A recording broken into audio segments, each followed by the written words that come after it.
In 1958, at the Zemun airport, a plane transporting the Manchester United squad stopped to refuel. As they waited, the weather came down and the runway slowly got covered in snow. The pilots were indecisive of whether or not they should take off. 2 times they would start the procedure before asking the players to step out of the plane and wait, and they did, for around 10 minutes, which would for some be the last 10 minutes of their lives. As they finally took off, the plane would clip the fence at the end of the runway, and then a wing would tear through a house, setting it on fire. By the end of it, 23 people had died and most were left injured, with 2 players not ever being able to play again. Among the deceased were Duncan Edwards, Roger Byrne and 6 other players. The disaster left Manchester United in chaos. The club, who had finished the previous season as English champions, would now only manage to hold the 9th place, and over the next few seasons only once would they manage a top 5 finish before in 1963, 5 years after the disaster, they would finish 3 points off of relegation. The next season, something happened, and the club managed the 2nd place finish. And it's hard not to acknowledge how that year coincided with the first team arrival of one boy who Manchester United fans would never forget. His name was George Best, and he was there to stay. This moment had been in the making for around 3 years at this point. Best, born in Northern Ireland in a very religious family, had always been a great student, though he tended to wander off following football's trail. My point is, at the age of 15, he was seen by Bob Bishop, a Manchester United scout who immediately sent Matt Busby a telegram about him. It simply said, "I think I've found you a genius." His start at the Manchester United Academy was tough. Missing home and unable to be taken as an apprentice due to his country of origin, he was given a job at the Manchester Ship Canal so he'd be able to practice with the team. By 18, he would take part in the season I've just told you about, and though goals wouldn't exactly start pouring from the get-go, he'd keep playing for the youth team, captaining them to their first win at the Youth Cup since the disaster. The following season he would show significant progression, getting 10 league goals which would massively help United, would clinch the league title on goal difference. But 1966 would be the year that would make Best a superstar. As Manchester United now played in the European Cup, Best would travel to their away match in Lisbon to face Eusébio's mighty Benfica. Regardless of this iconic opposition, Best would manage to score twice in the first 11 minutes, sending the Portuguese media into a frenzy. The next day, the headlines referred to him in a way that would become his most famous nickname, the Fifth Beatle. Regardless, after an injury in May, he would not be able to get any trophies from this season. But as his rise was more than imminent, he would come back the following season and once again lead Manchester United to another First Division title. Long gone was the fear that the team wouldn't bounce back from the disaster. The iconic trio of Bobby Charlton, who actually was on the plane surviving after he switched seats with 2 of the players who died that day. Dennis Law, who arrived 4 years after from Torino, and of course George Best. They had picked up a team that was rampantly dying down and made it one of the best and most feared in Europe, except so far no European success had come from it. All of this being said, so I can swiftly carry on to telling you about the 1967-1968 season. Though United would eventually miss out on the league title to their city rivals Manchester City, and though Best would become the youngest player to win the league's Player of the Year award, that year would be remembered by something else. It would almost be unfair if Best came out of that season with his personal record of 37 goals and no major titles to show for it. Yeah, of course, but that year it wasn't about the domestic competitions at all. That year they had their eyes on a much bigger prize, the European Cup. After getting through the first 3 teams, it was time to face 2 out of the 3 teams who had managed to win it more than once. First came Real Madrid. At Old Trafford, Best would be a major key to this match's development, getting the only goal. as the second leg ended in a 3-goal draw. Despite United being down by 2 17 minutes before the final whistle, they would go on to play Eusebio's Benfica once more, and Best had shown he could definitely perform against them, and surely he did. After a goal by each team sent them into extra time, it would only take 7 minutes for Best to change that. With a great effort to get the ball back, Best would have only the goalkeeper to beat, and of course he would, dribbling him before slotting it into the open goal. This would be the match's key moment, breaking down Benfica's groove and leading to a 4-1 thrashing before the end of extra time.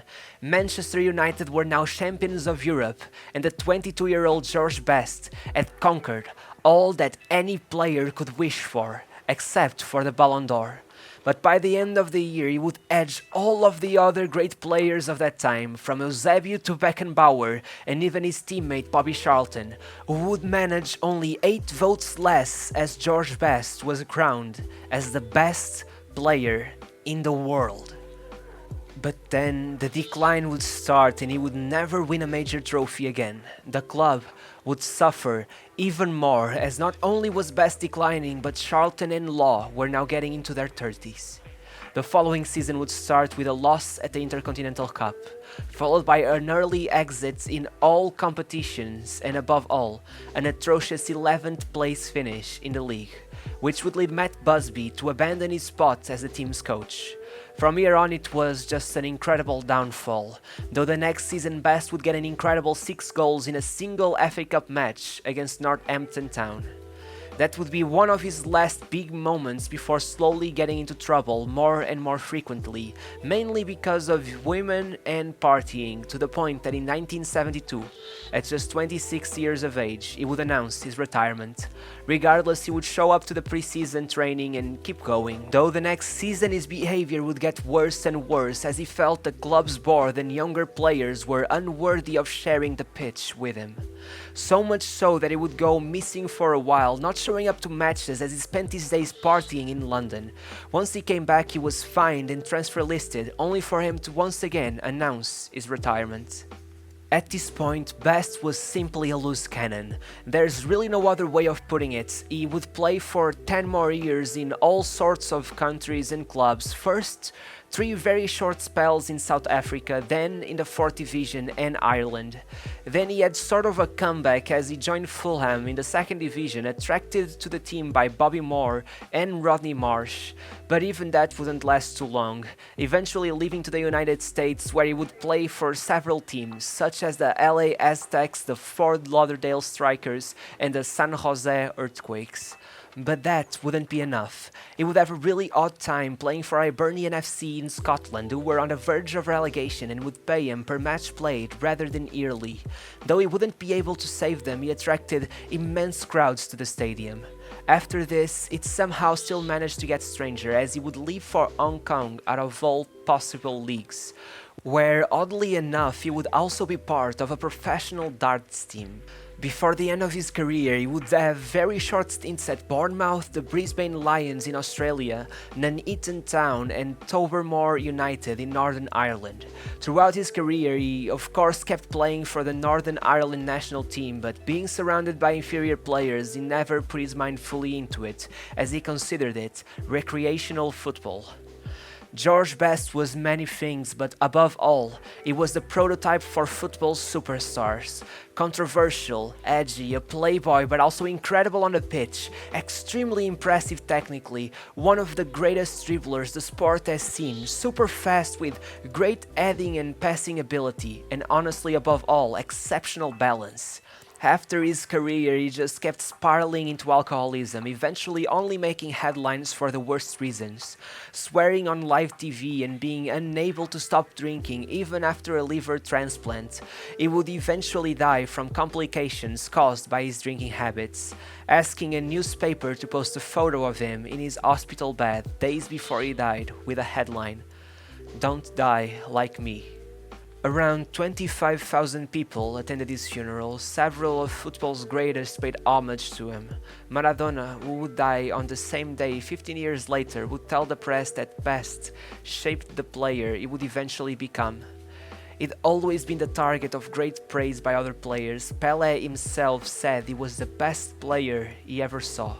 Still to this day, there is a statue of Best, Charlton and Law, known as the Holy Trinity, in front of Old Trafford. Now, getting into the ranking system, and guys, bear with me. Over the last few days researching about him, my appreciation for the man has gone through the roof. I understand why so many of you love him so much, but in reality, his mind was set on the wrong objectives and he ended up not playing for too long, and as much as I want to see his name on the top, he most likely won't do too well in some categories. Regardless, let's do this.